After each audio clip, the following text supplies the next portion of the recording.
Siya Oh, in-appoint, sasabihin ko ng in-appoint dahil laki naman presidente na. yan ang gusto ko dito. Ano, live ngayon sa Senate, Boss Mark. Oo, itutuloy natin dito. Iduduktong natin yung sa Senate dito kapag ka nataon. Ano po? Sabi dito, ito yung mga gusto kong comment, yung mga ganito. Namimiss ko yung mga ganito. Bot Nemo. Ba't naubos kayo? Ba't ngayon lang kayo? Ha? Ang tagal namin kayong inaantay yung mga pabot-bot Nemo ninyo. Nasaan ang 20 pesos na bigas? Unti-unti kayong naubos. Ano? Hanggang ngayon bot nimo. Hanggang ngayon asan ang 20 pesos na bigas hanggang ngayon, eh, bangag ka Mark Ramos. Magnanakaw sinusuportahan mo Mark Ramos. Wala pa din kayo bago? Bot nimo pa din? At ito ay may Eto ha, pakinggan mo ha. Oh, yung sabi ni Gordon kay Peter Cayetano. habit na si Cayetano eh. Oo Doon nga sa po. House, Ayan. at ito ay may habit na si Cayetano eh. Ah, Oo Doon nga sa po. House, ganyan ang ginawa niya nung speaker siya. Opo. Nung pinapaalis siya, in-appoint, sasabihin ko ng in-appoint dahil nakialam ang presidente na hindi dapat makialam, si Duterte noon, nagkaroon ng agreement, gentleman's agreement di umano, na 15 months si Cayetano, after short term, no? Hati ng panunungkulan. Kaya lang umabot na, kung matandaan ko yung umabot na yung, pagtatapos nung short term ni Peter Cayetano, ayaw bumaba ang yung si Peter Cayetano. Muntik na. Oh, 15 months uupo si Velasco, di Opo. ba? oh. Yes. Ano nangyari, nung dumating na yung 15 months, ayaw niya na. At ang sinisigaw niya nung araw, pareho na naman ang sinisigaw niya. Kung kayo ay may numero, sa inyo na itong speakership, di ba? Oo nga po. At sabi niya, nagkagulo. Nakarating na dito sa Pasig ang 20 pesos na bigas ni PBBM, Boss Mark. O, di ba?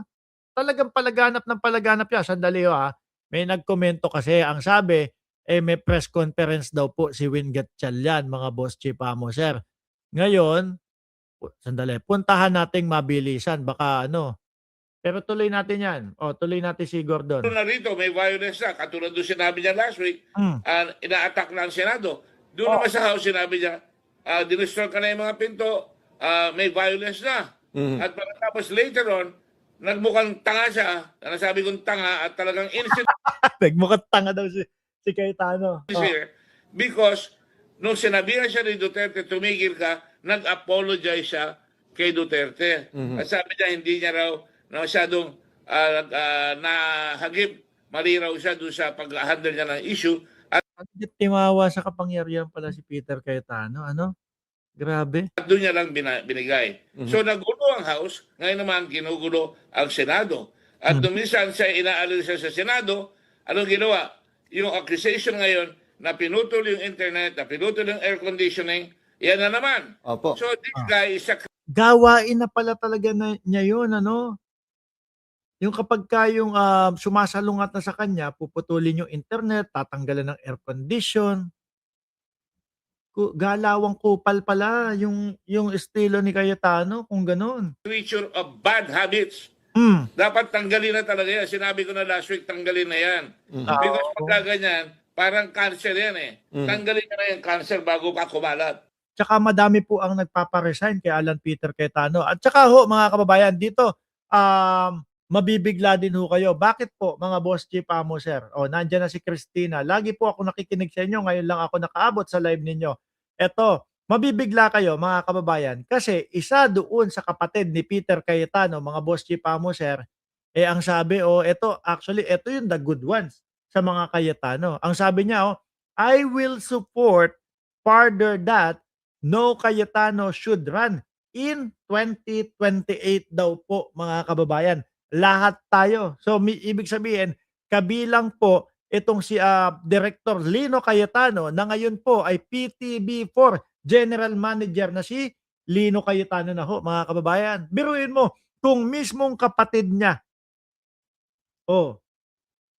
ginaganyan siya at alam yung kilos at galawan niya. Di po ba? Pati si Pia Cayetano naman din eh. Sabi dito, no Cayetano for 2028. Ito ang pahayag ni bagong PTB4 General Manager Lino Cayetano, dating alkalde ng Taguig City na at nakababatang kapatid ni Senator at Alan at Senator Pia Cayetano. Sabi, matakaw sa pwesto ang dalawa mong kapatid na may topak. Kamusta, Pia? The good Cayetano. Sabi mo, sabi ni Jordan G, oo, kasi, ano yan, ginagago din niya siya, si Alan at Pia noon. Sabi ni Ma'am Elena Garcia, new appointed ni PBBM si Lino Cayetano. May history na yan. O, pagkagahaman sa kapangyarihan. Yun nga daw po ay ginawa na mga boss chipamo, sir, nung panahon nang siya ay nandoon bilang House Speaker. No, kapag ka nakuha na yung nako, delikado din pala. Pero hindi ko nakikitaan, na itong si APC ay aabot na maging presidente. Hindi ko nakikitang gano'n.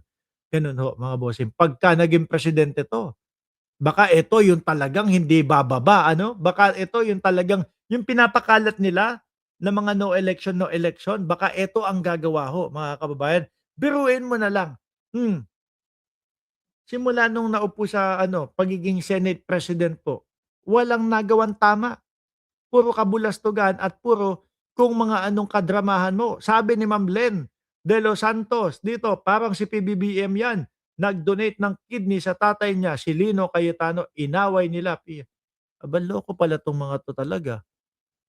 Ano po, talagang ano, talagang hindi Balikan ko lang mga bossing Nasa na ba tayo? Ano ba to? Eto tapos na tayo kay Gordon, tapos na tayo kay Rodante Marcoleta. Sino pa? Eto yung pagpasok ni Chis, oh.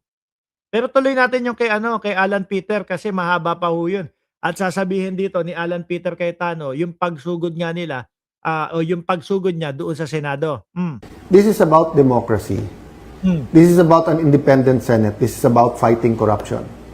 You cannot say you love democracy, but walang checks and balance. Hindi pwedeng sabihin you love democracy, pero pag mali yung numero, invento na lang po tayo. I don't know how much time I have. There's so much I want. Siguro alam niya na malapit na siya mapatalsik. Alam niya na talagang, ayan na si Chis Escudero, humakbang na po. Oh. Kumbaga, hindi na po nasunod yung gusto ni Peter Cayetano na umabsent. 'Di ba? Nararamdaman niya na, naku, mukhang meron ng mga mag-aaklas, mukhang meron ng magkukudeta sa akin, 'no? Yun yatang sinasabi nung dalawang, tulpo na merong, tatawid ng bakuran, eto na nga si Chis Escudero yung isa na. Tapos susunod pa, papangalawahan pa kung sino man yung nandoon. May mga nagsasabi, Loren Legarda daw ho, mga boss Chipamo sir, yung posibleng tumawid. Hindi ko nakikita kay Loren Legarda yun. Kasi ang nakikita ko kay Legarda, mananatili siya diyaan sa mga gusto na makaupo si Sara Duterte sa 2028 kasi nga para maiwasan siguro, di umano, yung 24 billion na pinapabayaran sa kanyang ano, sa kanyang anak. Oh, yan yun, ganyan ho yun mga kababayan, 'no? Kaya po sila nagsama-sama. Tsaka hindi po totoo yung sinasabi ng mga DDS na, naku, iniisa-isa na yung mga majority. Hindi po, bago pa lang sila maging majority nung panahon na yon, last year pa po alam na natin na darating sa punto na sila po ay makakasuhan, dahil doon sa mga flood control et cetera, mga ghost project at mga substandard project. 'Di ba, Kenji Ramos? Oh, kamusta ka po? Oh. Want to tell the Filipino people. Some of it you might think is very productive. Some of it you will think, Grabe ka ha. Talagang meron pa ho si APC mga kababayan. Some of it produktibo. Anak ng putik na yan.